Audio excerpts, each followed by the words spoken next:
Boa noite, pessoal. Boa noite a todos, a todas. Sejam bem-vindas, bem-vindos.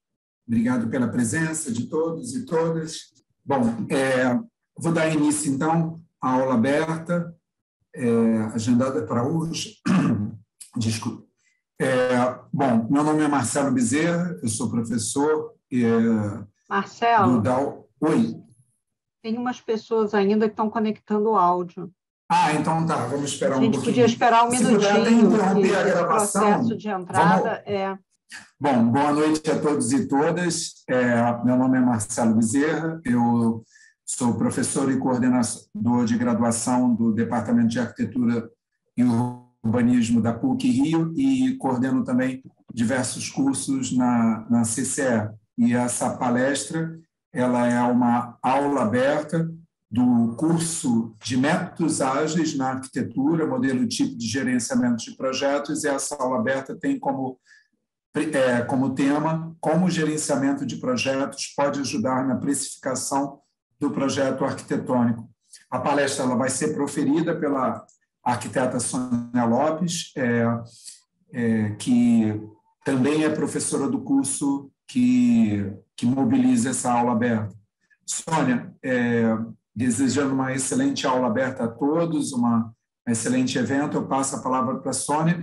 E só comentando rapidamente que quem quiser fazer perguntas, fique à vontade para registrar no chat, eu vou estar aqui atento, anotando as perguntas, e no final ou durante a palestra eu vou repassando a Sônia. Tá bom? Sônia, muito obrigado e vamos à palestra. Tá ótimo, bem, boa noite a todos e todas. E é um prazer, mais uma vez, estar aqui fazendo uma palestra, uma aula aberta para a PUC, e vocês fiquem à vontade, né, só reforçando o que o Marcelo já colocou, fiquem à vontade para colocar perguntas no chat. Quando eu vejo a pergunta, eu aproveito, às vezes, já respondo na hora. O que eu não responder, o Marcelo, no final, vai repassar, e aí eu respondo o que ficar faltando. Bem, eu vou compartilhar minha tela. Então, o Marcelo já colocou aí, né, o nosso tema, como gerenciamento de projetos pode ajudar na precificação do projeto arquitetônico. Todo mundo aqui é arquiteto? Vamos lá, já vamos para o nosso chat. E aí, vamos lá, quem é arquiteto aí? Coloca eu no chat. Olha só, vamos lá. Fernanda, Débora, Maísa, Taline, Fábio. Motorola One Action, é isso? Também é arquiteto. Juliane é engenheira, mas, olha, Juliane, eu acho que vai servir para você também. A Patrícia está no último período da graduação. Show. Lorena é paisagista. Maravilha, ótimo. Lorena também está no último período. Então, nós já começamos a nos conhecer aqui, né? Eu já estou começando a conhecer vocês um pouquinho, temos muitos arquitetos, e temos aí uma engenheira, estudante do 7º período. Bernardo, isso é bom, né? Você já está aí no 7º período, mas está correndo atrás de uma informação que é sempre uma dor de cabeça para os arquitetos, né? Engenheiros também, muitos, têm essa dor de cabeça. Então, vamos lá. Primeiro eu vou me apresentar. Aqui tem meus contatos, se vocês quiserem anotar, tirar print da tela, o que vocês fiquem à vontade. Se vocês fizerem algum print da nossa palestra, marquem o Arquiteto Empreendedor, marquem o DAO da PUC, né? PUC-Rio, DAO, porque assim a gente vai, se a gente está gostando, né, a gente compartilha com outras pessoas. Bem, a minha história, eu tenho aí alguns anos de arquitetura pura, como eu costumo dizer, que foram anos onde eu passei, principalmente os primeiros anos, tendo aquelas mesmas dúvidas que vocês com certeza já tiveram, né? Então, a gente fazendo esses projetos aí, e outros mais, né? Eu selecionei alguns aqui para compartilhar com vocês, tentei trazer coisas variadas, residências, patrimônio, fast food, trabalho urbano, mas, enfim, uma variedade de coisas, e uma questão sempre era como cobrar, né? Como gerir o escritório. Então, essa foi uma pergunta que me perseguiu durante muito tempo, e muitas vezes a gente experimentava coisas, fazia coisas, muitas vezes, intuitivas, né? E tem lá a bendita tabela do CAL, né? Que antigamente era do IAB, que é uma referência, mas que a gente... No outro dia eu até estava dando uma palestra para o CAL, e o Pablo, né, que é o presidente do CAL-RJ, estava na palestra, e alguém me perguntou sobre a tabela. E aí eu falei, Pablo, tapa os ouvidos aí, porque eu vou dizer aqui uma coisa para eles que o presidente do CAL não pode ouvir. Eu falei, olha, gente, eu uso a tabela do CAL como referência. Se o meu preço ficar acima da tabela, é porque eu calculei errado, né? O cliente realmente não vai pagar. E, além disso, eu uso para mostrar para o cliente quanto é que o conselho sugere que eu precifique, né? Qual o valor que o conselho sugere que eu utilize. E depois eu faço o meu cálculo via gerenciamento de projetos, via ferramentas de gerenciamento de projetos, e chego num preço que é mais real do que vai acontecer, e apresento esse preço para o cliente também. Então, vamos supor aqui, eu fiz um cálculo pela tabela do CAL, deu 800 mil. E fiz o meu cálculo, deu 600. Aí eu mostro para o cliente, digo, olha só, pela tabela do CAL, usando essa tabela, essa classificação, a gente chegou aqui a 800 mil. Mas eu fiz um cálculo, considerando uma equipe enxuta, etc., consegui chegar a 600. O cliente começa a achar barato, né? Porque a referência anterior foi de 800. Então, muitas vezes, tudo depende de como você apresenta o seu preço. E essa referência da tabela do CAL, ela, inclusive, está em discussão no momento, né? Uma das coisas que eu faço hoje, eu sou conselheira representando o Rio de Janeiro no CAL-BR, e tenho acompanhado essas discussões da tabela. Então, essa tabela provavelmente vai ser revista, ela já existia a previsão dela ser revista, mas, de alguma forma, isso foi sendo adiado, e agora entrou na pauta, né? Mas essa experiência, né, dessa diversidade de projetos, e principalmente uma diversidade de clientes, traz para a gente a construção aí de uma forma de precificar. Só que essa forma ela só realmente ganhou contornos mais estruturados a partir do momento em que eu fui estudar gerenciamento de projetos. Bem, aí seguindo aqui, só para acabar minha apresentação, hoje eu tenho uma empresa que é a TIP Projetos e uma marca, né, que é uma marca de muito mais de posicionamento digital, digamos assim, que é o Arquiteto Empreendedor. Quando eu disse, sigam lá o Arquiteto Empreendedor, marquem o Arquiteto Empreendedor, que é a nossa marca de posicionamento nas redes sociais, e ela fala muito mais claro. Eu estou falando isso para vocês, depois vocês vão entender, tá? Porque é importante a gente conseguir traduzir para o nosso público o que a gente faz, né? E a gente chegou à conclusão que o TIP Projetos ele expressava pouco o que eu estava fazendo naquele momento. Mas a TIP Projetos existe desde 2008, né? O Arquiteto Empreendedor ele surgiu aí durante a pandemia. Aqui tem 2 dos livros que foram publicados, voltados para arquitetos. Eu tenho outros que não são voltados diretamente para arquitetos. Mas seguindo, né? Então, vamos lá, chegamos no nosso tema. Mas para começar a falar disso, né, como é que o gerenciamento de projetos ajuda a precificar, eu preciso começar falando de gerenciamento de projetos. A gente precisa nivelar o que a gente está chamando aí de gerenciamento de projetos. O entendimento disso já vai mostrar para vocês como esse gerenciamento de projetos ajuda na precificação.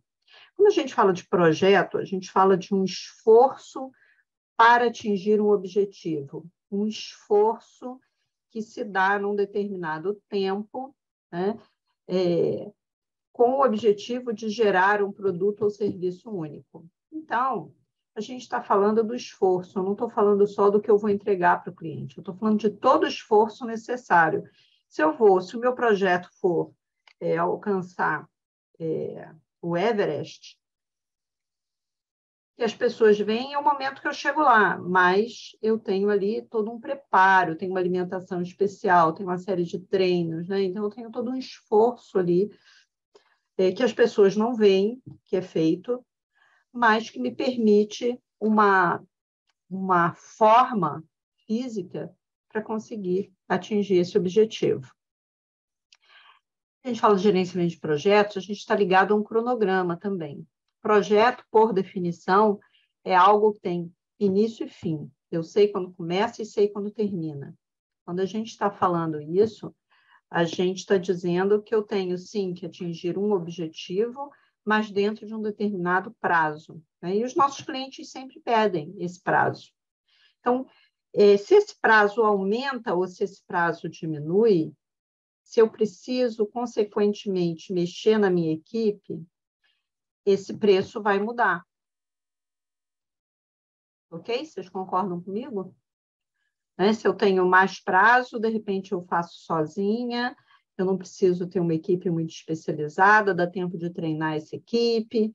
Se eu tenho um prazo muito curto, eu preciso ter pessoas altamente especializadas, com experiência, e elas vão me custar mais caro. Então, muitas vezes, uma alteração de prazo vai gerar um impacto no meu preço. Eu preciso ficar dentro de um orçamento também. A gente tem um custo no projeto. Quando eu falo em gerenciar projeto, eu estou gerenciando o tempo, estou gerenciando o custo. Então, na realidade, eu gerencio para que as pessoas atinjam o objetivo dentro de um tempo combinado e dentro de um custo. Se eu saio desse custo previsto, eu começo a levar prejuízo, né? Então, se eu estimei que eu vou gastar 100 horas para fazer uma determinada tarefa e eu gasto 150, eu já estourei o meu custo em 50%. Quando eu uso o gerenciamento de projetos, eu não só faço essa estimativa de uma forma melhor, como também eu consigo monitorar o andamento do projeto para que eu permaneça dentro desse custo. Vai ser perfeito? Não, não vai. Nenhum planejamento é perfeito. Mas o fato de eu ter uma estimativa e monitorar, eu começo a fazer as correções de rumo. Então, não basta fazer um planejamento. Muitas vezes a gente escuta dizer, é porque não teve planejamento. Às vezes até teve, mas não foi monitorado. Então, eu preciso planejar, mas eu preciso monitorar o que está sendo feito também. E eu chego num produto ou serviço único. Eu sei que é uma maldade botar essa foto a essa hora, né? Todo mundo chegou correndo do trabalho ou ainda não conseguiu jantar, mas eu sei que vocês de câmera fechada devem estar mastigando alguma coisa, né? Mas é o projeto de arquitetura, ou qualquer projeto, um projeto de design, um projeto, uma viagem, que também é um projeto, você chega a um produto ou serviço único. Mas eu faço sempre projeto de casa. Sim, só que cada casa é para um cliente diferente, com um programa diferente e num terreno diferente. Então, eu preciso criar ali um produto ou serviço único. Então, aquele papo de que gerenciamento de projetos atrapalha a criatividade está furado, né? Isso é um mito. Por quê? Porque quando eu falo do projeto, ele já é um produto ou serviço único. Então, ele precisa, sim, ter criatividade embutido nesse conceito. Quando eu penso no projeto, sim, eu tenho soluções criativas, soluções novas, porque aquele produto especificamente nunca foi feito. Então, projeto é todo o trabalho ou esforço que deve ser realizado para elaborar o produto. Quando a gente fala de produto, produto é aquilo que é entregue ao cliente. Então, para a gente começar a conversar, é importante a gente lembrar disso. Por quê? Porque quando eu quantifico o trabalho que vai ser executado, quando eu precifico um projeto, eu precifico o projeto, não a elaboração só de 10 desenhos, ou de 20 desenhos, ou de 150 desenhos, dependendo do projeto. Uma coisa é a elaboração dos desenhos, né? E daí o cliente ele não entende o trabalho que a gente faz, e a gente precisa, muitas vezes, esclarecer, ser didático com esse cliente, porque ele acha que é só um desenhinho, né? Em outras áreas, outros nichos de outras indústrias, né? Principalmente indústria criativa, isso acontece com alguma frequência, né? Então, por exemplo, eu há algum tempo, antes da pandemia, eu prestei serviço, eu fiz uma consultoria para uma empresa, uma agência de marketing, né? Qual era o problema deles? Mostrar para o cliente todo o esforço necessário para ter uma postagem lá no final. O cliente não conseguia entender aquele esforço todo. O cliente só via a postagem. Mas dentro da agência, eles tinham 15 pessoas trabalhando e até o post ficar pronto, ele passava ali por 4 ou 5 pessoas diferentes. E eles não tinham uma forma clara de mostrar isso para o cliente. Então, eles não conseguiam cobrar o que deveriam. E com a gente acontece a mesma coisa. O que o cliente vê é o desenho que você entrega. Quando o cliente só vê o desenho que você entrega, ele não entende que você fez compatibilização de projeto e, para isso, você fez 50 reuniões lá com os projetistas complementares. Ele não entende que você fez uma pesquisa de legislação, a pesquisa de referência, os fornecedores que você recebeu no escritório, ou que você foi até a loja daquele fornecedor. E eu já vi muitos arquitetos que também não listam isso. Então, quando você não lista isso, você não consegue precificar direito. Nos cursos, eu muitas vezes peço para os alunos que são profissionais de arquitetura, às vezes com 5, 10 anos, 15 anos de mercado, e eu digo, olha, listem tudo que vocês fazem para elaborar um projeto típico, um projeto médio do que vocês costumam fazer dentro do escritório de vocês. E aí eles começam a listar, eles dizem, nossa, eu não sabia que eu fazia tanta coisa. Por quê? Porque está no automático, a gente vai fazendo e tem um problema seríssimo. A gente ama a arquitetura, a gente ama o que a gente faz, só que uma vez eu ouvi de um cliente o seguinte, até para você continuar fazendo o que você gosta, você precisa ganhar dinheiro com isso. Então, se eu não sou remunerado adequadamente, eu vou acabar tendo que procurar outra coisa para fazer. E tem uma frase que eu já ouvi dita de diversas formas por clientes meus, mas, assim, eu acho que a forma que eu mais gostei foi: eu amo o que eu faço e eu odeio o que eu faço. Né? Em relação a fazer projetos de arquitetura. Foi uma arquiteta que estava num nível de estresse altíssimo, e ela disse, eu amo fazer arquitetura, né? Eu amo fazer projeto, eu adoro fazer detalhamento, e isso me realiza, mas, ao mesmo tempo, eu começo a ter um peso tão grande em cima de mim e começo a não me sentir remunerada por tudo que eu faço, que eu começo a odiar o que eu faço, porque o estresse se sobrepõe. Então, a gente precisa otimizar o nosso esforço, até para essa remuneração, para esse preço que a gente cobra, ele ser um preço que efetivamente remunere o trabalho que está sendo executado. Agora, se eu não quantifico tudo que eu faço, se eu não entendo tudo que eu faço, se eu não crio, por exemplo, a gente tem uma ferramenta em gerenciamento de projetos, que é a EAP, né, Estrutura Analítica de Projeto, que eu gosto de chamar de estrutura de decomposição do projeto. Ali eu começo a ter um retrato gráfico, né, de tudo que a gente faz dentro do projeto. Se eu tenho isso e eu quantifico, se eu olho para isso na hora de quantificar o meu projeto, eu vou quantificar melhor. Isso quer dizer, eu vou precificar melhor o meu trabalho. e não vou esquecer de botar lá as 15 imagens renderizadas que o cliente quer. E vou aprender a limitar em 15 imagens renderizadas. Né? Porque o que acontece? Quando eu olho e eu planejo, né, e penso nesse preço em função das áreas de conhecimento do gerenciamento de projetos, eu começo a perceber coisas que algumas vão para o preço. Por exemplo, eu vou incorporar aquilo ao meu preço. Outras coisas eu não vou incorporar o preço, mas eu vou criar uma cláusula, vamos chamar assim, um item na minha proposta comercial, onde eu estou limitando o que eu vou fazer. Então, se eu quantifiquei, se eu precifiquei 15 imagens, eu preciso colocar lá na minha proposta comercial que estão incluídas 15 imagens. E não deixar isso em aberto para que o cliente queira 25, ou queira 5 revisões daquelas 15. Então, o que a gente precisa fazer?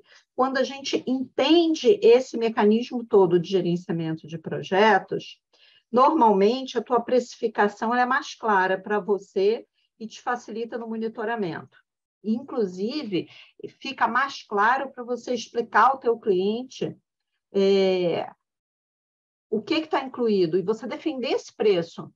Porque eu vejo muito... Deixa eu olhar para vocês aqui um pouquinho. Eu vejo muito situações em que o cliente, em que o arquiteto, ele já apresenta o preço para o cliente com medo. Então, ele já apresenta o preço dizendo assim, olha, está aqui, esse é o meu preço, mas estou disponível para negociar, tá? Cara, o cliente ainda não falou nada. O cliente ainda não disse que achou caro, mas você está achando caro. Né? Por quê? Porque é um preço que surgiu do nada, muitas vezes. No outro dia, eu estava com uma mentorada, e aí ela virou para mim e falou assim, eu precifiquei um projeto, apresentei uma proposta, esse projeto, eu cobrei R$300 o metro quadrado, o que você acha? Eu falei, eu não acho nada. R$300 o metro quadrado, eu não sei o que você vai entregar, eu não sei qual é o prazo, eu não sei. Para mim é um número mágico. Né? Então, esses números mágicos a gente não consegue nem monitorar para saber se a gente está dentro do orçado ou não. Por quê? Como é que eu monitoro R$300 por metro quadrado? Como é que eu acompanho? Como é que eu sei que eu já passei, que eu já gastei mais de R$300 por metro quadrado? Eu posso até, depois de usar um sistema com base no gerenciamento de projetos, né? Velocidade do meu escritório, da minha equipe, depois de um tempo, eu posso traduzir aquilo ali para um valor por metro quadrado que vai ser a minha referência, porque vai ser mais rápido precificar. Beleza, mas eu fiz em função da minha situação. Por quê? Não adianta a Juliane chegar para mim e dizer assim, Sônia, quanto é que você cobra por metro quadrado? Aí eu digo, R$300. Aí a Juliane pega esse número e magicamente usa no projeto dela. Né? Só que aí eu cheguei nesse número, por exemplo, a partir dos meus custos diretos e indiretos, das minhas despesas, e as despesas dela são diferentes. Né? Então, ela tem um super escritório de frente para o mar, trabalha com classe AAA, né? Tem que servir champanhe para o cliente dela quando ele chega lá. Cara, a despesa dela é maior que a minha. Então, ela precisa cobrar mais. Ela está posicionada de uma forma diferente nesse mercado. Então, a gente precisa ter um olhar crítico, a gente precisa entender o que a gente está cobrando. É muito comum, às vezes eu entro no escritório para fazer uma consultoria e o meu cliente, que é um arquiteto, ele não pede para eu olhar a proposta comercial. Ele, inclusive, não faz a menor questão que eu olhe. Ele quer que eu ajude num monte de coisa, menos na proposta comercial. Só que aí, conforme ele vai entendendo o gerenciamento de projetos, a gente vai aplicando, ele diz assim, eu acho que eu preciso mexer na minha proposta comercial. Eu acho que eu tenho que mexer na minha precificação. Porque ele começa a entender a importância daqueles elementos de gerenciamento de projetos e o quanto ele pode ter um controle maior sobre o que está acontecendo no projeto dele. Alguma pergunta até aqui, gente? Perguntas, dúvidas, crises existenciais? Por enquanto, estamos zerados, mas em breve abriremos. O espaço está aberto, aliás. Tá? Eu acho, inclusive, que crise existencial mesmo é na hora de fazer o preço. Na hora de sentar e precificar o projeto, é que aí surgem todas as crises existenciais.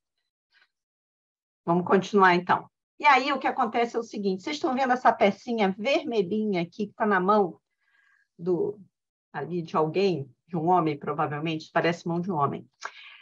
Isso aqui é o que você entrega para o cliente. Todas essas outras pecinhas que estão em cima da mesa é o que você faz e que o cliente não vê. Isso vale para o arquiteto, isso vale para o engenheiro, isso vale para o designer, isso vale para aquela agência de publicidade que eu fiz a consultoria há 4 ou 5 anos. Né?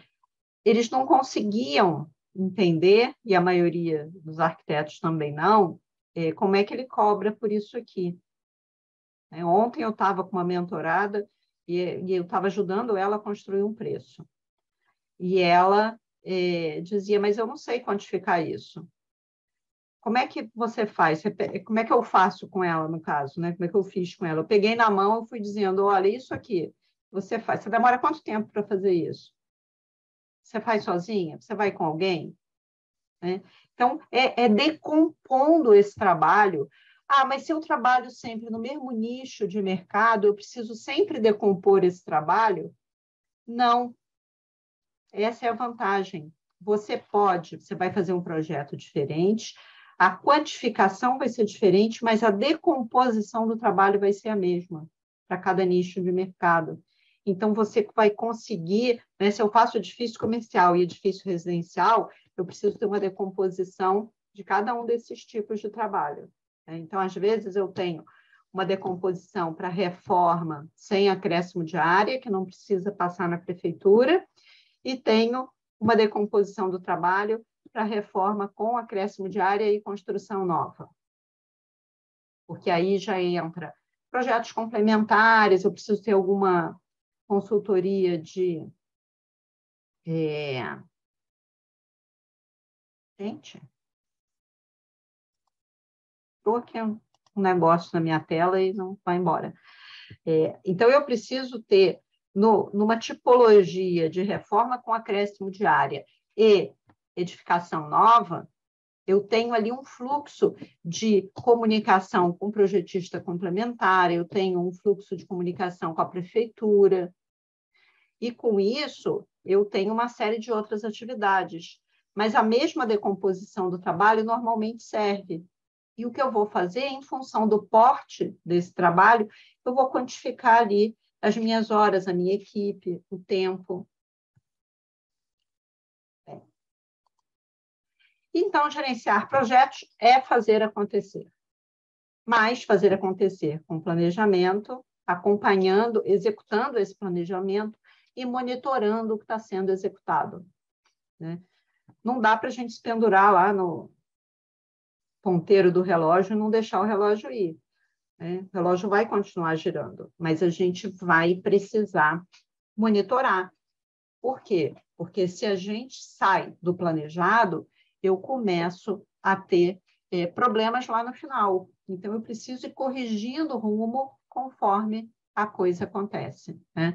Porque se eu deixar para corrigir lá no final, o risco da gente não conseguir voltar para o planejado é muito maior. Então, muitas vezes, dentro do bolo do escritório, você não consegue saber que projeto deu lucro ou prejuízo. Na média, a gente está indo, mas eu não sei Às vezes é um tipo de projeto que está dando prejuízo. Você poderia deixar de fazer aquele tipo de projeto e fazer só os outros. Ou é um tipo de cliente, né? Então, como é que eu tomo decisões? Eu preciso ter informação, eu preciso ter dados, e o gerenciamento de projetos ele pode te dar esses dados. Só que todo projeto ele tem um ciclo de vida, né? Então, todo projeto ele tem um momento em que ele surge, que ele nasce. A gente passa por uma etapa de iniciação, depois a gente planeja, executa e monitora e encerra esse projeto, né? Então, quando eu olho para esse ciclo de vida do projeto, eu tenho a iniciação, planejamento, desenvolvimento do produto, que é execução mais monitoramento, e o encerramento. A iniciação ela acontece do momento em que surge a oportunidade. Então, aqui o cliente te contactou. Momento zero, você estava lá quieto no escritório, o cliente ligou, começou a iniciação. E essa etapa de iniciação ela vai até a proposta aprovada. Isso aqui eu tenho que fazer pensando no resto, pensando no que vai acontecer depois. Eu não posso fazer isso aqui simplesmente, desculpem, com R$300 o metro quadrado, dando um número mágico, né? Porque depois eu não sei nada sobre isso aqui. Esse período que a gente tem aqui, né, essa iniciação, ela é o período de venda do nosso projeto. E é um período importantíssimo.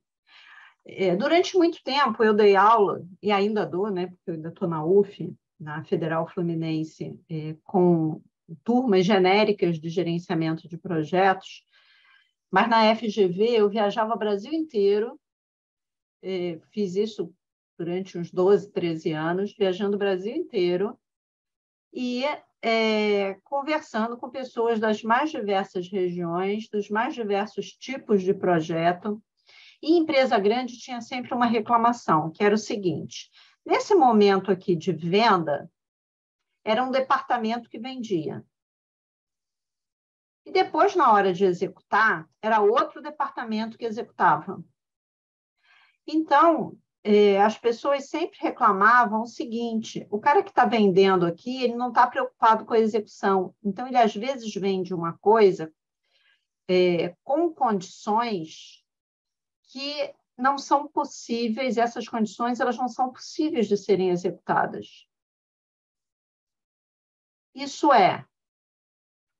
numa mesma empresa, você tinha pessoas que só queriam vender e pessoas que depois tinham dificuldade em executar aquilo que foi vendido, porque não tinha relação entre o que era vendido e o que precisava ser executado.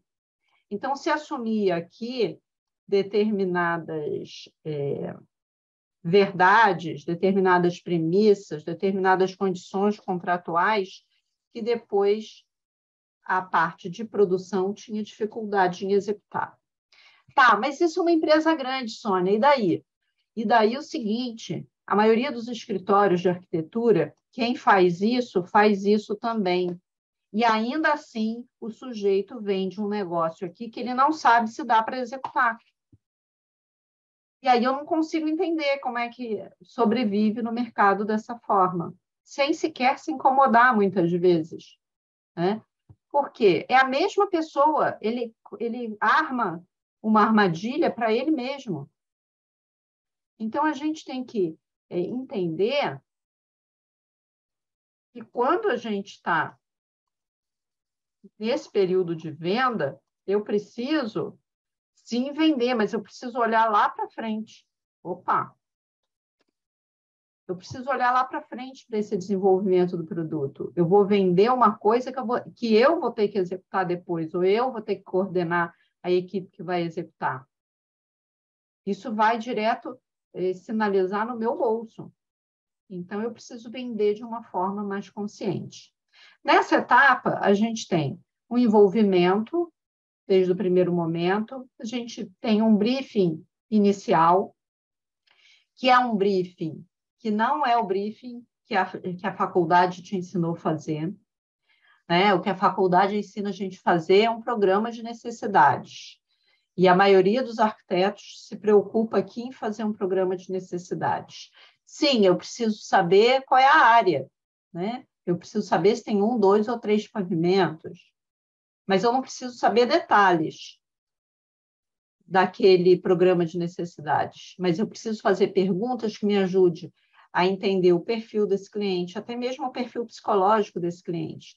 Eu preciso fazer perguntas que sinalizem riscos para mim durante a execução do projeto, né? A execução do produto, né? Desse produto, a elaboração desse produto. Eu preciso entender, por exemplo, se esse cliente aqui vai executar a obra, que não tá você não faz obra, você só faz projeto, mas esse teu projeto vai alimentar a obra. Então, eu preciso entender se esse cliente vai executar a obra com Zé da esquina ou se ele vai chamar uma construtora estruturada e conhecida no mercado. São produtos diferentes que eu vou ter que entregar para esse cliente. Então, tem algumas perguntas aqui, nesse momento da venda, que elas me ajudam a dimensionar esse trabalho que eu vou ter e que não é exatamente o número de desenhos que eu vou produzir. Pode até ser também número de desenhos que eu vou produzir, mas às vezes é o nível do detalhamento desses desenhos. Eu vou elaborar uma proposta comercial, a gente tem uma negociação e um fechamento. O cliente fechou, né? Assinou a proposta. A gente pode ter uma proposta super completa, uma assinatura de duas testemunhas, e isso transforma a minha proposta comercial num título executivo e facilita no caso de um litígio, ou eu posso ter um contrato formalizado, né? Depende do caso. Eu entro numa etapa de planejamento. Aqui, sim, eu vou precisar de um briefing detalhado. Tudo que esse cliente precisa dentro desse projeto. Tudo que ele vai querer dentro da casa dele, dentro do escritório dele, dentro da loja dele, né? Eu preciso entender se ele tem uma loja, se ele vende calças ou se ele vende só camisas, né? Então, nesse momento, eu vou ter que definir isso bem.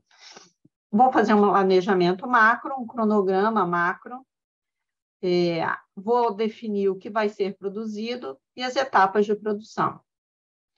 Com isso, eu gero aqui isso que a gente chama de backlog, que é a lista de tudo que tem que ser produzido. Que essa lista, quando você começa a ter uma cabeça de gerenciamento de projetos, essa lista é um dos padrões da tua produção. O que você vai fazer nesse caso, eu vou riscar, o ideal é que essa lista seja o mais completa possível. E aí, para esse caso, para a casa que eu estou fazendo para o doutor Marcelo Bezerra, eu vou riscar esse item, esse. Depois eu vou mostrar um exemplo aqui para vocês. Na sequência, eu entro, então, no desenvolvimento do produto. Aqui é que aparecem aquelas etapas que vocês aprenderam na escola, né? Aqui vai aparecer estudo preliminar, anteprojeto, projeto executivo, né? Cada escritório, né? Eu acho que, mesmo existindo a norma brasileira para a nomenclatura das etapas e com definições, eu vejo muita variedade nessa nomenclatura nos escritórios. Então, aqui a gente vai ter as etapas de desenvolvimento, a gente vai ter o trabalho em projeto, em desenho, a gente vai ter reuniões, a gente vai precisar de aceite das etapas com o cliente, a gente vai organizar ciclos de trabalho para eu monitorar, independente das etapas, porque às vezes você está num projeto que uma etapa dura 2 meses. Eu não posso monitorar só a cada 2 meses o meu projeto, né? Eu preciso monitorar semanalmente para entender esse andamento e entender que tipo de problema está acontecendo. O ideal é fazer um checkpoint diário, né? Uma verificação diária. Andou, não andou, por que não andou? né, para você conseguir, quanto mais frequente é o óleo, o que está sendo produzido, mais fácil de corrigir os desvios, porque os desvios não são grandes. E tenho que fazer uma revisão do produto antes de enviar para o cliente. Aqui só alguns exemplos de atividades que a gente tem em cada etapa dessas que a gente precisa, de alguma forma, algumas podem ser padronizadas, podem fazer parte do nosso processo. Outras, é só um modo de ação, de comportamento dentro do projeto, mas eu preciso ter uma organização em relação a isso. E, no final, eu tenho o encerramento, onde tem o encerramento dos contratos, o arquivamento dos documentos, pedir o atestado do projeto para o cliente, né? Então, quem se interessa em entrar em concorrência pública, é importante ter os atestados dos projetos, né?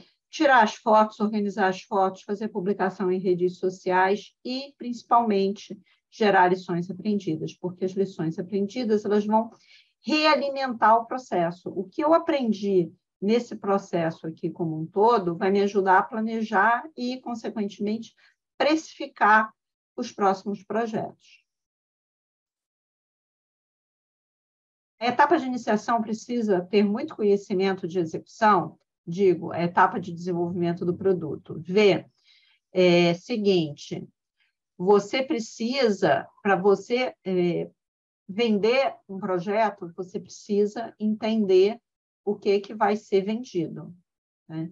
Então, eu preciso, se eu não tenho esse conhecimento, eu preciso trabalhar nessa iniciação com alguém que tenha.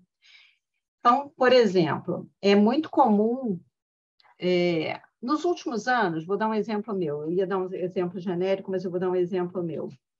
Depois que eu comecei a me dedicar mais à gestão, no escritório, eu sou sócia ainda, independente da TIP Projetos, que é o Hernani Freire Arquitetos Associados, com quem eu fiz todos aqueles projetos, né? Eu sou sócia do Hernani há 30 anos, é melhor nem contar isso para ninguém, que vocês vão começar fazendo conta para saber minha idade. E aí, depois que eu comecei a me dedicar mais à gestão, embora tivesse já uma experiência muito grande em elaborar os projetos, eu não conhecia tão bem a equipe que estava lá, porque eu não estava acompanhando a equipe, o desenho de cada dia da equipe. Então, na hora de precificar um projeto, porque isso eu fazia, né, eu faço até hoje, essa precificação e essa organização das propostas comerciais, essa venda. Então, só que na hora de eu fazer essa precificação, eu fazia a minha estimativa e quem cuidava da produção nesse período que eu passei a cuidar dessa gestão, passou a ser Isabel. Então, eu chamava a Isabel e dizia, Isabel, a minha previsão para esse projeto é que a gente tenha um prazo X, organizado de tal forma. Como é que você vê isso? Eu precisava da validação dela. Ela que ia continuar, que ia tocar, né, aquele projeto no dia a dia. Então, precisa ser um trabalho conjunto, né? No caso, apesar de eu ter ter o conhecimento do andamento dos projetos, eu não tinha, como eu não estava mais do lado a lado com a equipe, eu não sabia como é que aquela equipe estava rendendo. Então, eu precisava validar com ela se aquilo que eu estava estimando era real. Então, se eu tenho um modelo de precificação e eu tenho alguém que, naquele momento, conhece mais daquela produção específica daquele grupo, eu preciso validar com aquela pessoa. Até porque você passa a ter um compromisso dessa pessoa em relação ao que aqueles valores, aquele conjunto de etapas, aquele tempo, eu começo a ter aquele compromisso, porque ela participou, ela validou. Não é uma coisa que você fez sozinha, agora você trouxe para mim isso, né? Isso não funciona, não é assim. Esse pessoal que está aqui agora tem menos experiência. e aí eles são mais lentos. Então, eu preciso validar com quem está ali à frente. Te respondi, Vê? Bota um joinha aí para a gente saber. Bem, vamos continuar, então. E o que acontece? Isso aqui é só uma outra representação gráfica daquelas etapas, né? De uma forma um pouco mais simplificada, mais light. Então, eu tenho iniciação, planejamento, desenvolvimento do produto e encerramento.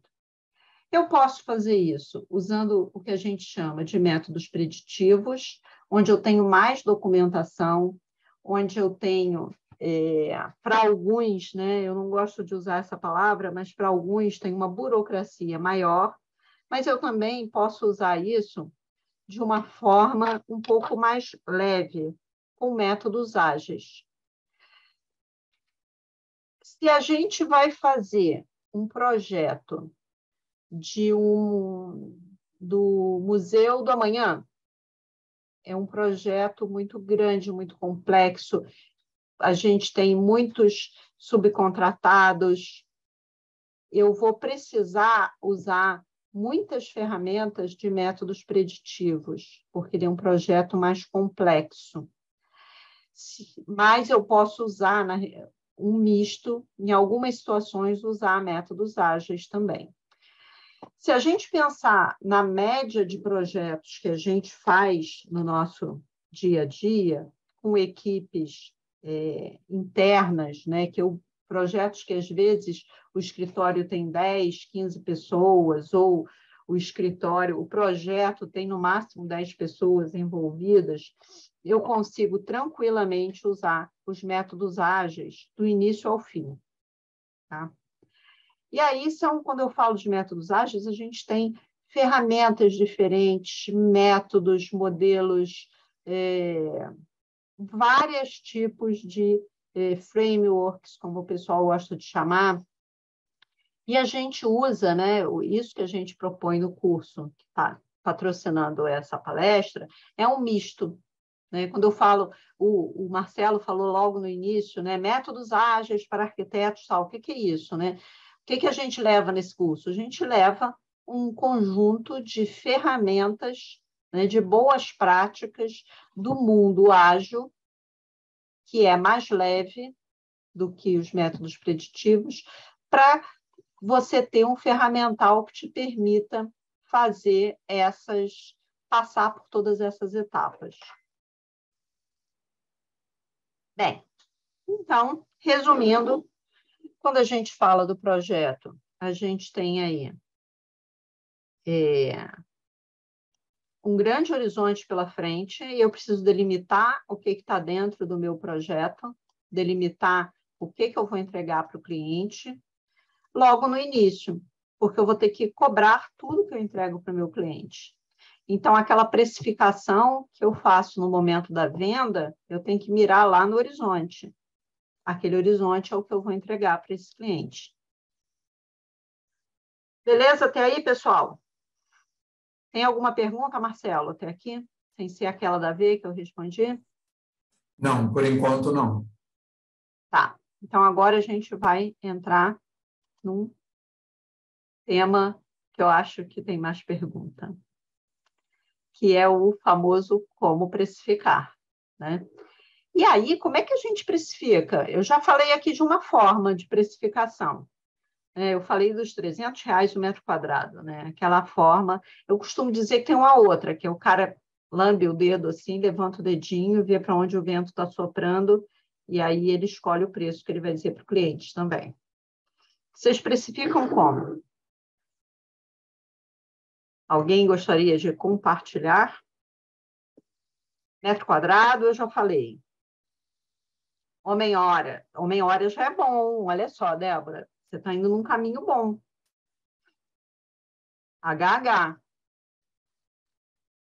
Considera seus custos fixos. Beleza. Então, a Débora está indo aí num bom caminho, diria eu, né? Ela já está adotando aí algumas boas práticas. Então, vamos seguir. que acontece? Quando a gente fala de preço, eu tenho a impressão que as pessoas até não gostam muito dessa palavra, né? Elas não gostam de falar de preço. E aí elas falam de valor, elas falam, né, de custo, elas às vezes dão uma volta para falar do preço que vão cobrar por alguma coisa, mas sim, o que o cliente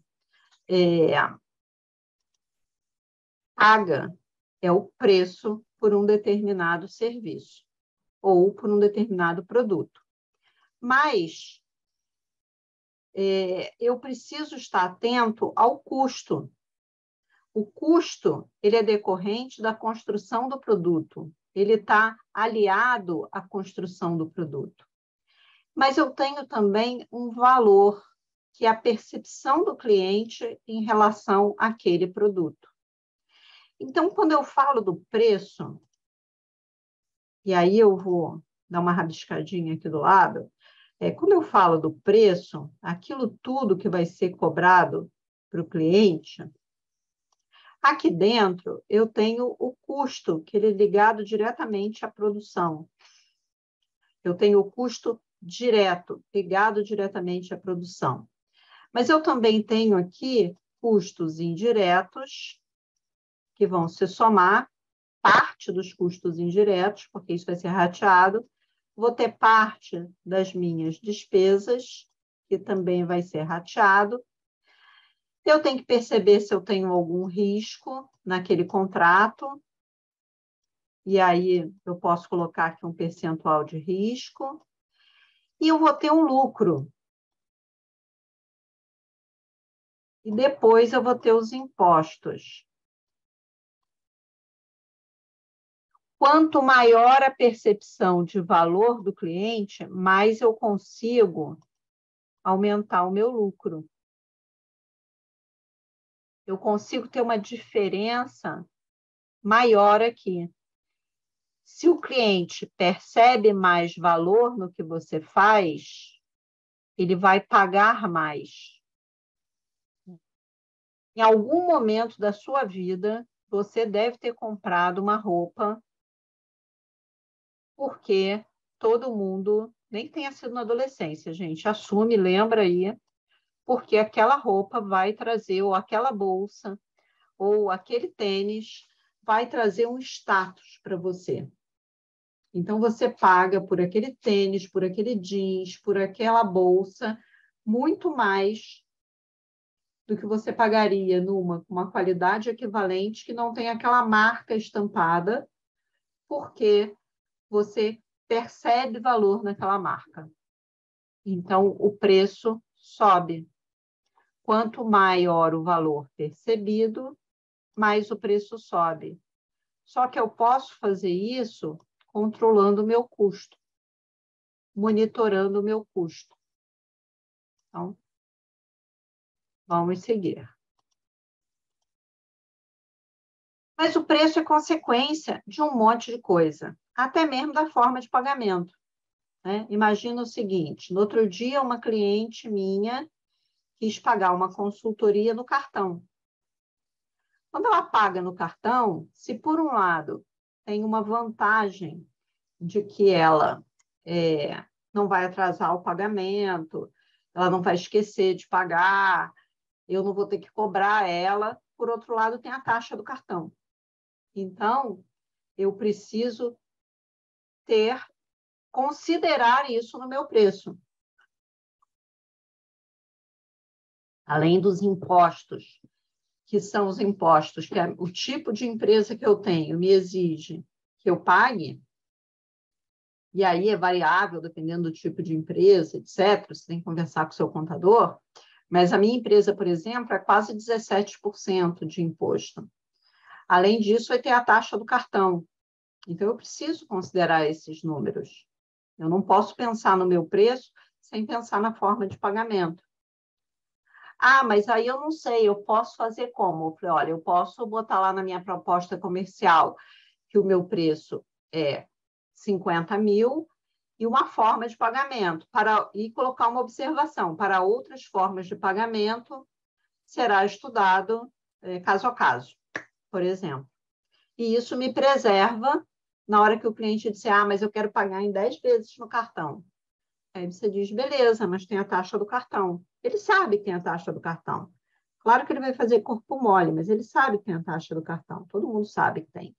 Né? E aí você tem que saber qual é a taxa para cartão, no caso de você precisar, se você vai aceitar esse tipo de pagamento. Ou então você vai dizer, eu não aceito a taxa, não aceito pagamento em cartão. Né? Bem, seguindo. Então, o preço, ele acaba sendo consequência do mercado que você atua, do seu posicionamento nesse mercado, de como é a sua estrutura de custos e despesas, qual o produto que você vai entregar, então, qual é o escopo, e aí, muitas vezes, o cliente compara o teu preço com o preço do Zezinho, e o Zezinho vai entregar um produto diferente do seu. E você não consegue mostrar para o seu cliente que o seu produto é diferenciado. Então, como é que você vai cobrar um preço justo se você não diz o que o seu produto tem, que é um diferencial no mercado? Em quanto tempo você terá que entregar e qual a forma de pagamento? Tudo isso vai impactar no nosso preço. Então, a precificação depende, por exemplo, do mercado e do seu posicionamento. Então, entender esse mercado, entender como é que você quer ser visto nesse mercado, como você é lembrado pelos seus clientes, você é lembrado como um arquiteto baratinho que dá desconto se o cliente chorar, ou você é lembrado por um arquiteto que tem uma qualidade superior e apresenta o seu produto com um diferencial. Como é que você se posiciona? O que o cliente hoje diria de você se ele fosse te indicar para um amigo? Ele ia dizer que você é um excelente arquiteto, tem ideias super criativas, mas você entrega atrasado. Ele pode dizer que você é um arquiteto fantástico, super criativo, entrega no prazo e não deu problema na obra porque todos os detalhes estavam lá. Ou ele vai dizer, o projeto foi bom, sim. Aí ele foi tão baratinho, eu pedi desconto e ele deu. Então, quando a gente pensa no preço, tem uma parte aí do preço que é intangível e que vai atuar exatamente naquela faixa de lucro. Aquela faixa de lucro ela vai poder ser maior ou menor em função de como você se posiciona no mercado. Como você é lembrado por esses clientes? E como você comunica as suas atividades? Como é que você se comunica com um cliente em potencial? Então, como é que você se vende nesse mercado? Porque o cliente em potencial ele ainda não é o seu cliente. Né? Hoje, a gente diz que ele é um lead. Né? Então, esse cliente possível, né, esse lead, você tem que vender para ele. O Instagram não vende, não. Tá? O Instagram te bota na vitrine. Você vai ter um processo de venda com esse cliente. Mas aí eu não tenho que ter Instagram? Tem, sim, você tem que ter um Instagram. Mas o Instagram, ele só vai te botar na vitrine. As pessoas vão saber que você existe. Quando alguém falar, indicar você para um trabalho, a gente vai indicar a Lorena para um trabalho. O cliente para quem eu falei da Lorena, ele vai entrar, ele vai procurar a Lorena lá no Instagram para ver o que ela faz. Então, é importante você estar lá. E lá você tem que prometer uma coisa que você vai cumprir. Você não pode prometer uma coisa diferente. Porque senão o modo como você fica visto no mercado vai ser um modo ruim, porque você vendeu uma coisa que você não entregou. Então, quando a gente está se posicionando no mercado, quando a gente está se posicionando nas redes sociais, a gente precisa se posicionar de uma forma que a gente consiga entregar, porque isso que vai fazer a nossa reputação no mercado.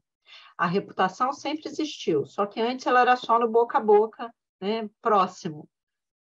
Só que hoje isso vai para a internet, né, e se multiplica aí por todas as redes muito rápido. Bem, você precisa entender como os seus concorrentes estão trabalhando, né?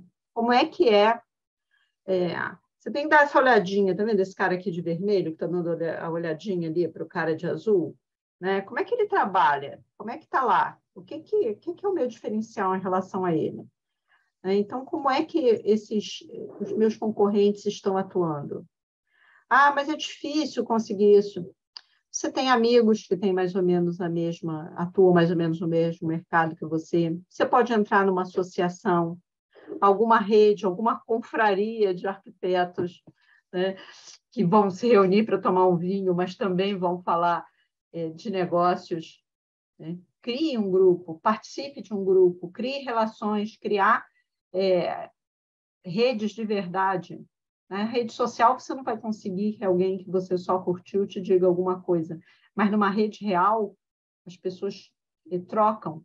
Né? Muitas vezes, esses grupos que a gente cria, né? A gente tem alguns cursos, né? Os cursos da PUC são cursos que a gente faz isso, a gente cria um WhatsApp, um grupo de WhatsApp para, durante o curso, a gente trocar informação, eu mandar material. Às vezes alguém está com problema para entrar, está sem o link, e aí pede socorro lá pelo grupo. Enfim, são grupos que são criados com essa finalidade, mas normalmente, quando o curso acaba, os grupos são mantidos. E uma coisa possível é você criar rede nesses grupos. Né? Em alguns grupos isso aconteceu, porque depende das pessoas trocarem, quererem trocar. Então, elas tanto trocam coisas do tipo, eu estou precisando de um vidraceiro no grupo, como eu estou precisando precificar um projeto e eu não sei. Né? Eu estou precisando entender quanto que se cobra no mercado de tal tipo. Né? Porque eu não costumo fazer loja. Como é que eu cobro loja? Né? Como é que vocês têm cobrado? Qual é a faixa de preço para uma loja de 20 metros quadrados? Então, as pessoas trocam experiência. A partir daí, você entende o que seus concorrentes fazem. E você consegue, muitas vezes, só de observar o Instagram deles, entender que você tem um diferencial. E que diferencial é esse? Né? Você precisa comunicar isso. A precificação depende também dos seus gastos. Vocês conhecem os seus gastos?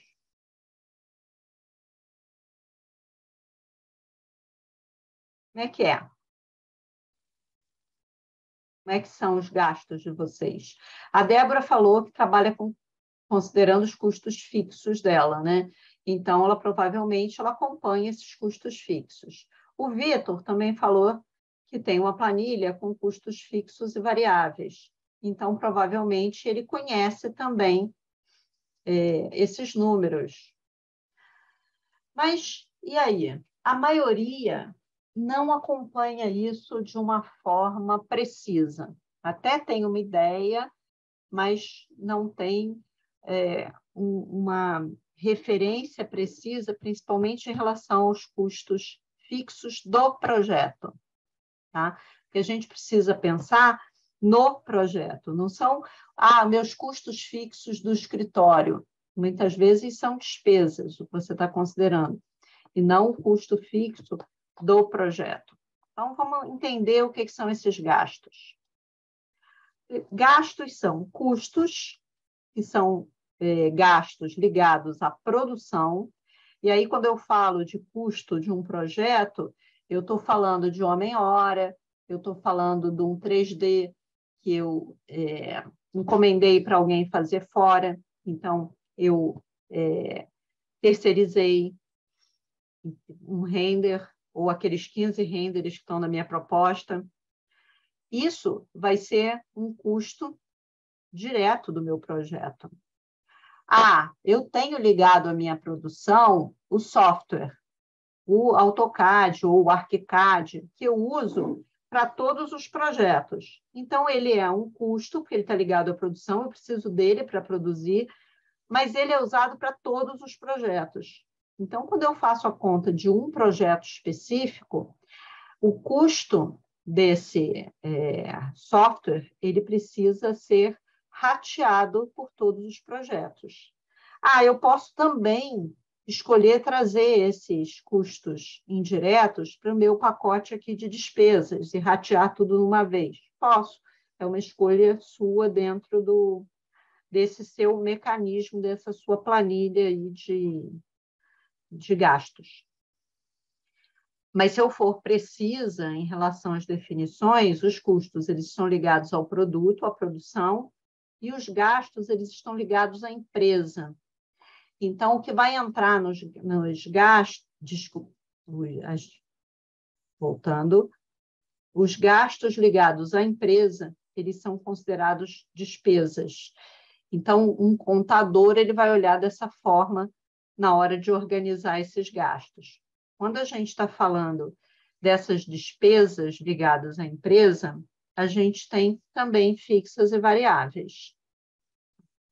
E faz parte dos nossos gastos os investimentos também. Mas, como eu costumo dizer, a gente primeiro precisa controlar custos e despesas para ter o que investir, né?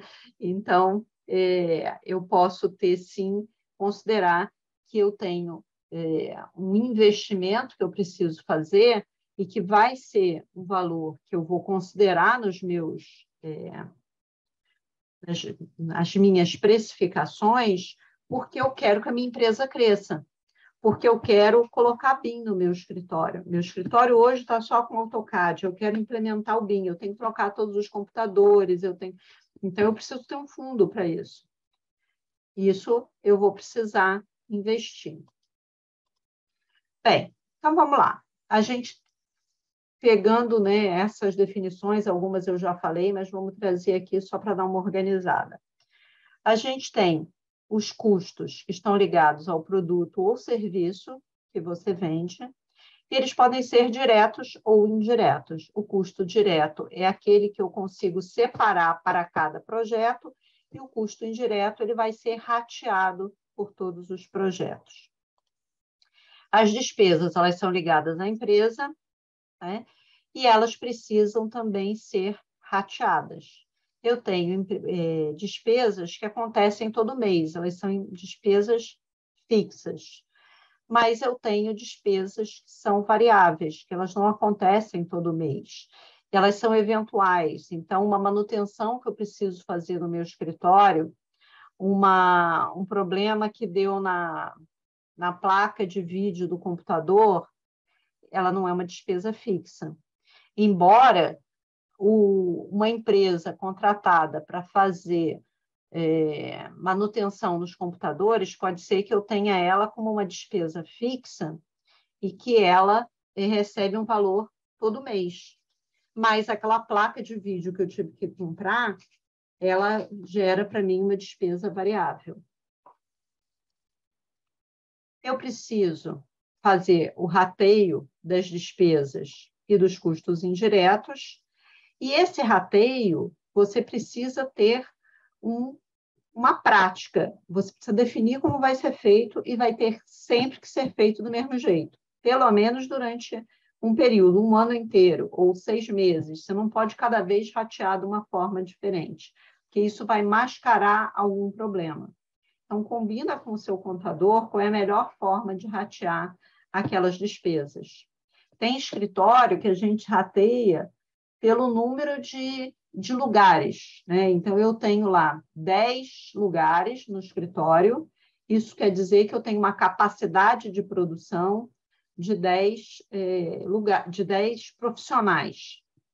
Então, se eu não ocupei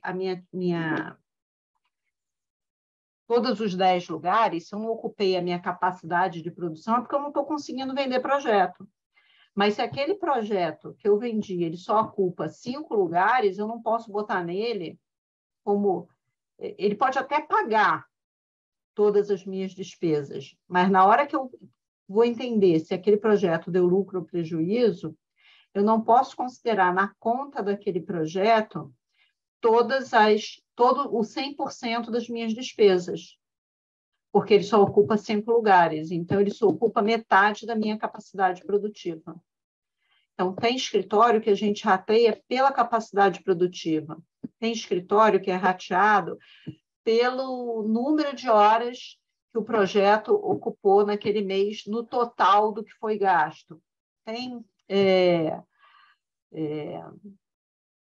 escritório que rateia por um número que é meio definido a sentimento, mas é assim, esse projeto ocupa 20% do escritório, 50% do escritório, ele é uma coisa meio a sentimento, mas que com o tempo, esse sentimento ele tem uma percepção, um entendimento do que efetivamente está acontecendo.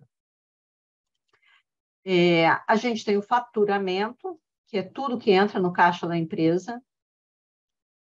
O lucro líquido, que eu pego o faturamento, desconto os custos, as despesas e os impostos.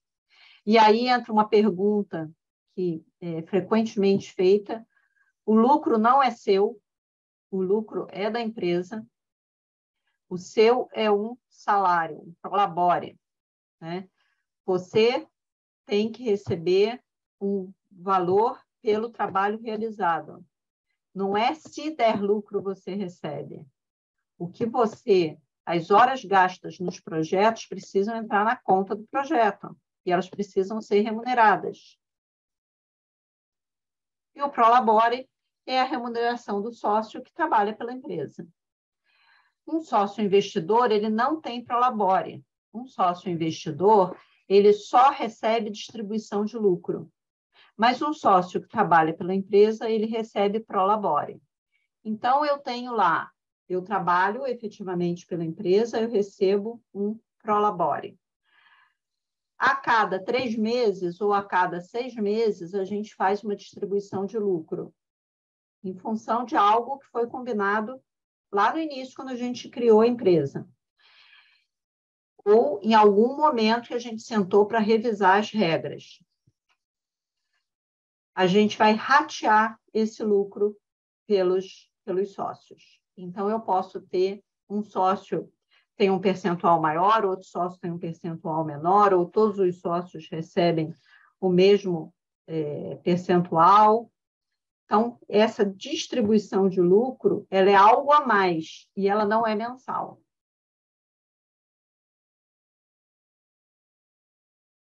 A precificação depende do produto ou serviço que você vai entregar. Então, depende se eu vou detalhar mais, se eu vou detalhar menos. Depende se eu vou entregar um produto para ser executado pela construtora X, que é uma construtora que é super exigente, que só faz obra classe A, ou se vai ser executado pelo Zé da esquina, pelo pedreiro. Ou se sou eu que vou executar a obra. Se eu faço o projeto e eu faço a obra, eu posso fazer um projeto mais simplificado, porque eu sei, né? É só uma direção ali, e eu sei qual é o detalhe, eu não preciso detalhar tanto. Então, o meu preço do projeto ele pode ser menor. Agora, não existe projeto grátis. Né? Aquele papo de construtora que diz, a gente faz o projeto grátis, tal, se o senhor fizer a obra com a gente, tal. Óbvio que o cliente está pagando por aquilo. Então, quando a gente chega aqui, né, na iniciação, que é o momento em que a gente está precificando, a gente tem um contato inicial com o cliente, a gente entende o que o cliente quer, entende o perfil dele. No nosso método, a gente, que é o modelo TIP, a gente faz esse pré-planejamento usando um Canvas, que é uma ferramenta visual, né, que a gente preenche com post-it, que não é tão duro, né, quanto quando a gente usa um método preditivo. Com isso, a gente consegue chegar num preço, e aí eu elaboro a minha proposta comercial. Então, aqui sai desse Canvas uma parte relacionada a preço, mas também vai sair daqui condições gerais dessa proposta comercial. Você entregou a proposta, claro que o cliente vai querer negociar alguma coisa, e no final eu tenho proposta comercial aprovada ou um contrato assinado. Bem, então trouxe aqui um exemplo para vocês, né, só para vocês terem ideia do que eu falei quando eu falei de um Canvas, né, a gente define escopo, e aí eu separo de uma forma didática, né, a questão do escopo do produto e o escopo do projeto. O escopo do produto, aquilo que eu vou entregar para o cliente, e o escopo do projeto, outras coisas que eu faço e eu não entrego para o cliente, mas fazem parte desse projeto. Os envolvidos no projeto, os stakeholders, e aí por que eu preciso pensar nos stakeholders? Porque se eu tenho muitos stakeholders, eu vou ter muita dor de cabeça e vou ter que fazer muita reunião, né? Então, o que são os stakeholders? São os agentes, são os players desse negócio, são todos que influenciam o projeto e são por ele influenciados. Se eu tenho, por exemplo, muito projeto complementar, eu vou ter muita reunião, eu vou ter muito projeto complementar para compatibilizar. Então, isso entra na minha conta. Eu preciso entender esse trabalho. Eu passo aqui por qualidade. Uma das coisas que eu preciso lá naquele briefing inicial com o cliente é entender o que é sucesso para ele, né? O que é um projeto de sucesso, o que é qualidade para ele. Eu preciso entender quais são as incertezas do meu projeto. Eu tenho incertezas que são ameaças, mas eu tenho incertezas que são oportunidades, né? Isso são riscos, e esses riscos eles funcionam como pontos de atenção para a gente durante o projeto. As etapas que eu vou organizar o meu projeto, o tempo em termos de esforço, né, de horas, né? A colega colocou, eu uso HH, então eu preciso entender esse tempo em termos de HH, mas também em termos de prazo para o cliente. Que tipo de equipe, que tipo de profissional eu vou precisar ter? Eu vou precisar ter algum profissional diferenciado para esse... eu vou precisar... É a primeira vez que eu faço um laboratório. A minha equipe não tem experiência de laboratório. Talvez seja bom, eu vou contratar uma consultoria ou não de laboratório. Então, talvez isso sinalize, quando eu penso na equipe que eu preciso para elaborar esse escopo, com essa qualidade, né? E nessas fases, nesse tempo, talvez eu perceba a necessidade de mais algum tipo de profissional. E aqui eu chego, então, no meu custo direto desse projeto. Agora há pouco eu disse para vocês, a gente precisa ter uma lista, né, de tudo que a gente faz, né, o meu backlog. E aqui tem um exemplo, né, aquele Canvas ele é complementado por esses dois documentos aqui. Um é uma lista de produtos por etapa. Então, imaginando um projeto de reforma sem acréscimo de área, eu teria aqui uma lista mais completa, né, onde eu tenho tudo que eu faria num projeto grande, e, tendo essa lista em mãos, eu risco que eu não vou precisar para o projeto que eu estou fazendo para o doutor Marcelo, né? Eu vou precisar, sim, do layout para o Marcelo, mas não vai ter demolição no dele. Então, não preciso botar a planta de demolir, construir. Ele quer manter a iluminação do teto, sei lá, entendeu? Você vai avaliando ali o que você vai fazer ou não, mas você parte de uma lista que é a sua lista do seu escritório, o mais completa possível. Além disso, eu uso essa folha aqui, que é um checklist para me ajudar na precificação. Então, eu tenho o tipo de projeto, área, perfil do cliente, tudo que eu puder observar em relação ao perfil dele. Ele é um grosso. Ele demora, foi difícil agendar a reunião. Ele trata mal a mulher na frente da gente na reunião, puxou a orelha do filho, né? É um cara que viaja muito, então tem dificuldade em agendar a reunião, ele vai demorar a fazer a aprovação das etapas. Qual é a urgência dele em relação a esse projeto? Qual é a complexidade desse projeto? Que projetos complementares a gente vai ter? Eu fui no local antes de precificar ou não? Porque isso pode aumentar o meu risco. Qual é a cidade do empreendimento? Porque, dependendo da situação, eu preciso colocar aqui um custo maior, eu preciso considerar no número de horas de deslocamento. Eu preciso colocar uma observação na minha proposta comercial em relação ao pagamento de passagens e hospedagem. Então, são perguntas que ajudam a gente a precificar.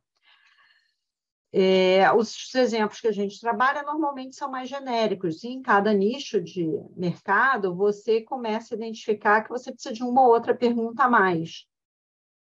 Depois, eu já saí no meu Canvas com um custo direto, eu continuo a minha conta. Eu entro com o rateio das despesas e dos custos indiretos, riscos, lucro e impostos. E defino uma margem de negociação. Mas por que eu vou pensar logo nessa margem de negociação? Para na hora o cara não te apertar demais e você acabar cedendo no que não deveria. Tá? Então, o que eu posso negociar? Eu posso negociar mais parcelas de pagamento, eu posso negociar até 10% de desconto, eu posso negociar um prazo menor, um pouco, até 10% menor. Né? Muitas vezes você tem um sócio e você vai sozinho fazer essa negociação. Pensa antes, prepara essa negociação antes com o seu sócio, para você já chegar com algumas simulações aqui na sua cabeça em relação ao que você pode negociar efetivamente nessa situação. E aí, né, para chegar num preço, a gente precisa do custo direto, do custo indireto rateado, das despesas rateadas, entender se tem algum risco, qual é a margem de lucro que eu vou trabalhar e quais são os impostos específicos da minha empresa. Agora, não é só fazer uma soma disso aqui, né? Algumas questões aqui, elas estão ligadas a itens mais intangíveis, como a gente viu ali, o meu posicionamento no mercado. O meu posicionamento vai influenciar essa minha faixa de lucro aqui, por exemplo. Então, uma composição de preço tem conta, mas não é só conta. Né? A gente precisa refletir um pouco mais, né? Refletir sobre o que o cliente precisa para que você consiga precificar adequadamente. Muitas vezes a gente perde uma concorrência porque o escopo não estava bem, não estava claro. Então, você precificou imaginando que o cara precisa do projeto hiper, super detalhado. Até porque você só acredita num projeto hiper, super detalhado. E o cara não precisa disso. O cara precisa de uma coisa mais simples, mais objetiva e que vai gerar menos trabalho, e é isso que ele quer. Então, ele não vê valor no projeto hiper, super detalhado. Ok, pessoal? Perguntas, dúvidas e crises existenciais.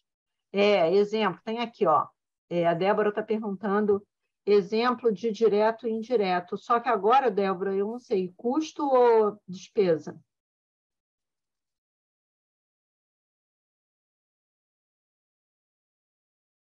Custo eu acho que eu dei, né? Dos dois. O custo eu cheguei a falar, né? O custo, eu comentei que o custo direto é, por exemplo, HH, homem-hora. É o custo daquela pessoa trabalhando, o número de horas que ela trabalhou naquele projeto. Se eu contratar um 3D para aquele projeto, um render, isso é custo direto daquele projeto. Agora, se eu tenho um custo indireto e variável, tá? Se eu tenho um custo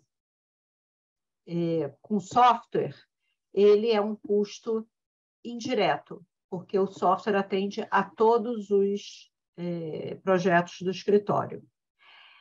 O que acontece é que a gente tem aí... você fez uma mistura ali naquela pergunta, que é o seguinte, que é indireto e variável. Na verdade, são coisas diferentes. Eu tenho custos que são diretos e despesas que são diretas ou indiretas, e eu tenho custos fixos e variáveis.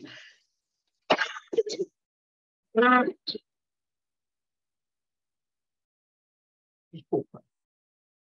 O indireto, o par dele é direto e indireto. E o custo. Só um segundo. Desculpa. Custo indireto e despesa variável, é isso que você quer. Tá, mas quando a gente fala da despesa fixa e da despesa variável, por exemplo, o que eu vou ter é uma despesa que é um gasto relacionado à empresa, mas ela altera caso aconteça alguma coisa, isso é variável. Então, aquele exemplo que eu dei, a placa do computador pifou, a placa de som pifou ou a placa gráfica pifou. Você precisa comprar uma placa nova. Não é todo mês que você tem uma despesa com placa nova, certo? Não é todo mês, graças a Deus, que a placa do computador pifa. Então, essa é uma despesa que ela vai ocorrer eventualmente. Ela é uma despesa variável. Já a conta de luz, mesmo o valor sendo variável, ela é uma despesa que acontece todo mês. E você sabe mais ou menos ali em que faixa ela fica, né? Você sabe que nos meses de verão é um pouco mais, um pouco menos. Então, eu tenho uma despesa, que é a luz, que ela serve para várias coisas dentro do escritório, não só para você produzir o seu projeto, mas ela é uma despesa que ela é fixa. Todo mês você paga o seu aluguel, todo mês você paga a conta de luz. Já o custo direto, a gente já falou, né? Eu já exemplifiquei antes de tossir. O custo indireto é um custo que ele é relacionado com a tua produção, mas ele não é específico daquele projeto. Então, por exemplo, o AutoCAD, você tem lá a assinatura do AutoCAD, você precisa do AutoCAD para você trabalhar, então, ou do ArchiCAD para você trabalhar. Então, ele é um custo, porque ele está diretamente relacionado com a sua produção, mas ele é um custo indireto, porque ele atende a qualquer projeto. Então, eu não consigo colocar ele direto no projeto. Para eu colocar ele, somar ele com os custos diretos do projeto, eu tenho que ratear antes. Entendeu? A grande diferença, tudo que é despesa vai ser rateado e tudo que é custo indireto ele vai ser rateado, para eu conseguir somar com o meu custo direto do projeto. Ok, Débora? Entendeu? Nada. Perguntas, dúvidas, crises existenciais?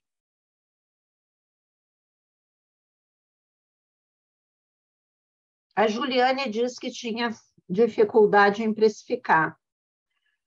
Juliane, cadê você? Me conta. Ajudei? Abre teu microfone, pode falar. A gente está numa conversa aqui.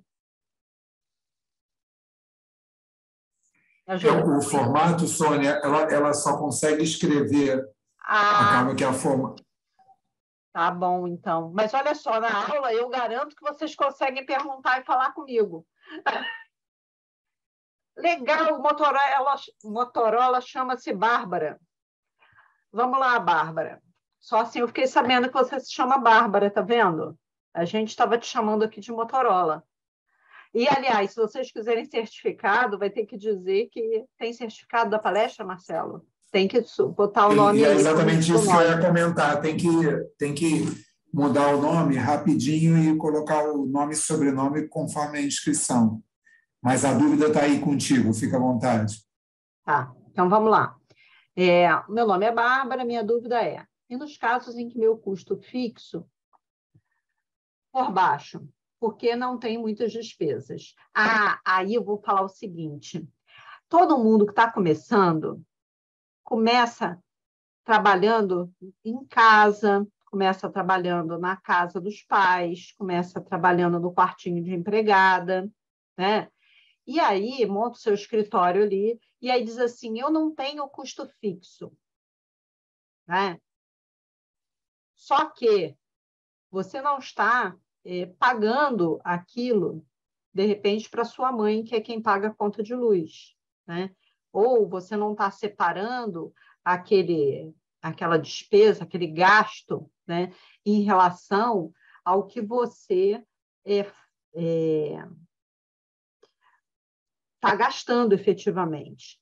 Mas esse custo existe, essa despesa existe. Então, a minha sugestão é que sempre considere no seu preço como se você estivesse pagando um coworking, um lugar num coworking. Por quê? Porque entra ali uma remuneração que vai ser geral, de internet, de luz, mesmo que você não precise pagar isso para o seu pai, para a sua mãe, para separar da despesa da sua casa esse valor, você coloca esse valor na caderneta de poupança não, né, gente? Arranja um investimento melhor. Mas coloca lá no cofrinho para vocês conseguirem um dia sair dessa condição, porque você vai precisar investir. Então, no mínimo, reserva esse dinheiro para o investimento. Ok? Porque se o seu escritório cresce e está estruturado, você vai sim precisar crescer. E aí você vai precisar de dinheiro. Deixa eu voltar lá para a pergunta. Eu me perdi aqui porque eu parei e lembrei do quê? Porque essa Sônia, pergunta... Eu não acabei de responder a Bárbara. Eu nem acabei de ver a pergunta dela. Seu preço final vai ser mais barato, porém isso não tem um limite de quão baixo pode ser para não ser injusto ou antiético com o restante do mercado. Pois é, não tem esse parâmetro. Vai melhorar se você aprender a precificar, porque na maioria das vezes o que acontece é que não está bem precificado. Se você melhorar a sua precificação, você já não vai entrar no mercado com esse preço tão baixo, fazendo dumping, né? Porque existe, sim, né, uma sensação de quem está no mercado há mais tempo, de quem está no mercado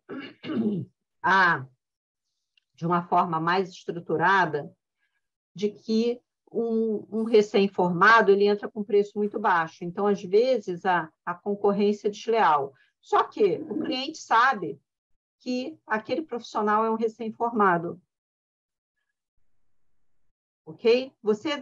Ele sabe pela sua idade, pelo teu currículo, pelo que você... Seria muito mais antiético você dizer que você tem uma super experiência e iludir o seu cliente de que você tem uma possibilidade ali de chegar num resultado, de uma experiência, que na realidade você não tem. Isso sim seria antiético. Mas, de modo geral, o cliente precisa entender que você ali tem um profissional que tem menos experiência, ele vai cobrar mais barato. Agora, lembre-se que você precisa precificar direito o projeto. Lembre-se que você tem que entender quanto custa a sua hora. Né? Você precisa ter um entendimento de quanto custa a sua hora, seja você autônomo, seja você um empresário. Se você não sabe quanto custa a sua hora, você não vai ter sucesso na sua precificação. E aí você vai entrar com um preço realmente muito baixo. E você, no final, vai dizer que não está sendo bem remunerada. Não, sem problema.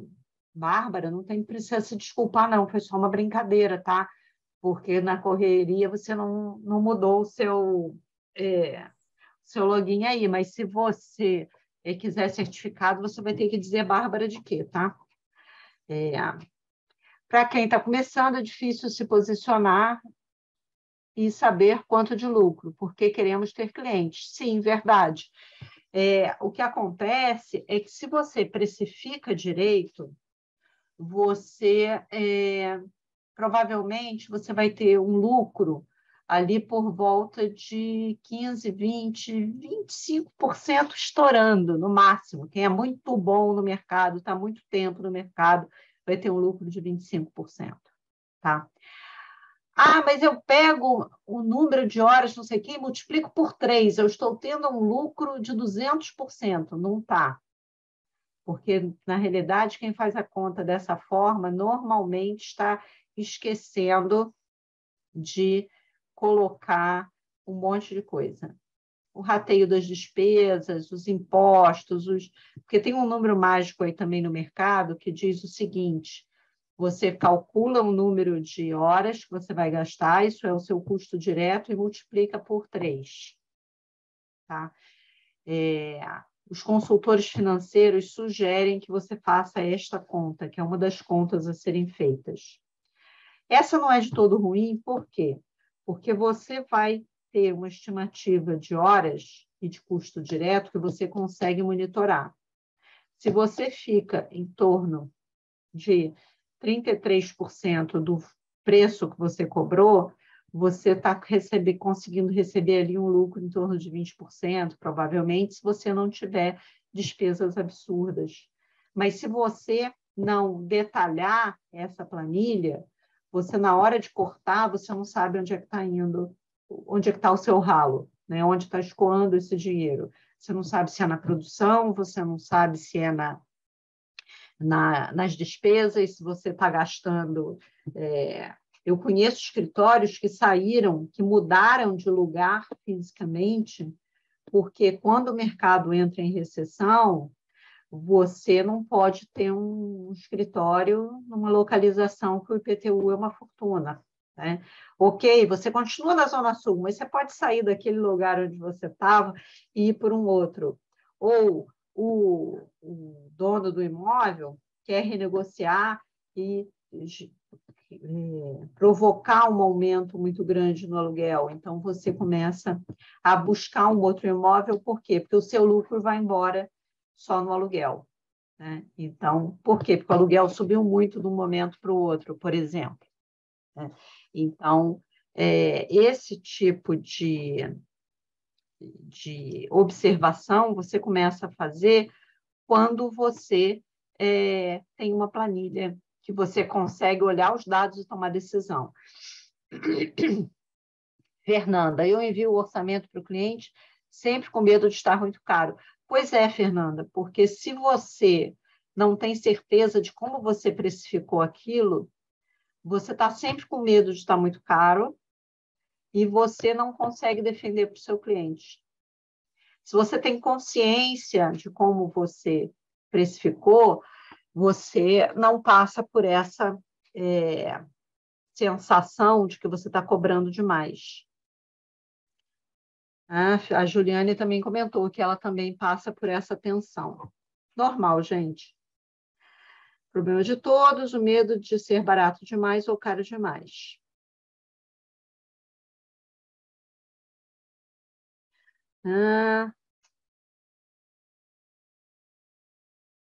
Preço de hora, né? O que acontece é que a gente precisa pensar sempre no preço da hora em função do que essa pessoa faz, né? E qual seria o salário dela no mercado. Então, a partir daí, você vai entender esse preço de hora. Se essa pessoa tem carteira assinada, você tem que multiplicar esse valor final que ela recebe de hora, né, por pelo menos 2, porque tem o que ela recebe e você paga uma série de impostos em cima disso. Se a gente pensar no estagiário, eu sei que o estagiário está gerando aí em torno de 10, 12 reais a hora. Agora, tem uma conta aí em torno de 50 reais para a hora do arquiteto, mas normalmente já é um arquiteto um pouco mais experiente. Então, tem que entender aí a forma de contratação dessa pessoa vai incidir aí para você entender também o valor de hora dela. Preciso sair, tal, eu posso só passar meu nome por escrito, beleza. Mais alguma pergunta? Gente, vamos abrir a câmera para fazer uma foto para a gente guardar para a posteridade? Vamos lá? Olha só, a Juliane já está arrumando cabelo. Né? Vamos lá, Débora. Oi, Fernanda. É tão bom ver vocês, gente. Oi, Lorena. Oi, Vitor. Aline. Lorena. É muito bom ver vocês, porque eu fico muito aqui, assim, abandonada, precisando fazer terapia. Depois de ver aquele monte de caixinha preta aqui na minha frente, com o nomezinho escrito, eu fico precisando fazer terapia. Eu me sinto abandonada, esquecida, falando sozinha. Eu digo assim, gente, estou falando sozinha aqui. Vamos lá. Oi, Gabriel. Oi, Verônica.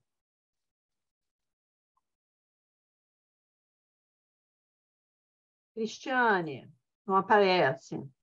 Tá bom, gente, vamos lá. Então, eu faço aqui o 3, 2, 1 e a gente faz tá bom, a foto. Combinado, combinado. Vamos lá, prepara. 3, 2, 1. Foi. Pergunta, gente. Mais alguma pergunta? Não, aqui no chat fecharam. O pessoal perguntou aí também como faz a presença. Eu fico preocupada, sabe, quando não tem pergunta. Eu acho que está todo mundo em estado de choque. É isso? Gente, quem é estudante continua querendo acabar o curso de arquitetura? Ou desistiram depois dessa conversa? Gente, olha só, foi muito bom conversar com vocês. Eu deixei lá no início meus contatos, eu não sei se vocês chegaram a pegar, né? Instagram, LinkedIn, né? Para vocês me acharem. E aqui também aí alguns livros que a gente publicou, que às vezes vocês pedem para eu repetir o nome, então antes que peçam para repetir, já está aí. E é isso, espero ver vocês. Desistir não é uma opção. Gostei disso, Patrícia. Muito bem. Desistir não é uma opção. Vamos fazer acontecer. Gente, olha só, foi muito bom aqui. Espero ver vocês no curso. A gente está com as inscrições abertas. As inscrições ficam abertas até o dia 10. Então, temos aí um tempinho, mas não muito. Não deixem para se inscrever em cima da hora, porque a gente limita as vagas. Então, quem estiver interessado, procurar logo se inscrever. E acho que até botaram aí o link em algum momento, mas tem no site também. Tá bom, gente? Eu estou repetindo aqui, foi colocado no chat, eu estou colocando aqui. É esse link aí, ó, que está no chat. Tá bom? E vocês vão receber também, todos os inscritos aqui no curso, independente de qualquer coisa, também vão receber. Tá? Motorola One, você manda um e-mail para a gente dá um... Estou colocando aqui o meu e-mail, esse assunto você me manda e eu peço para o pessoal. Acho que a Bárbara conseguiu, né? Não, ela falou que não conseguiu alterar o nome. Aí eu coloquei aqui o e-mail. Não, mas ela está conectando. Eu acho que ela está conectando de outra forma. Tem uma Bárbara se conectando. Ah, entendi. Não, mas é só para tranquilizar. Aí ela me manda um e-mail e a gente dá uma solução. Então, tá bom, gente. Pessoal, agradecer aí a presença de todos e todas. E até se alguém breve. Tiver tímido, se alguém tiver tímido para fazer pergunta, pode fazer pergunta pelo Instagram, tá? Por qualquer outra forma, sinais de fumaça eu respondo também, tá bom? Beijos, Tchau, tchau. Boa noite. Boa noite a todos e todas. Obrigado aí pela presença.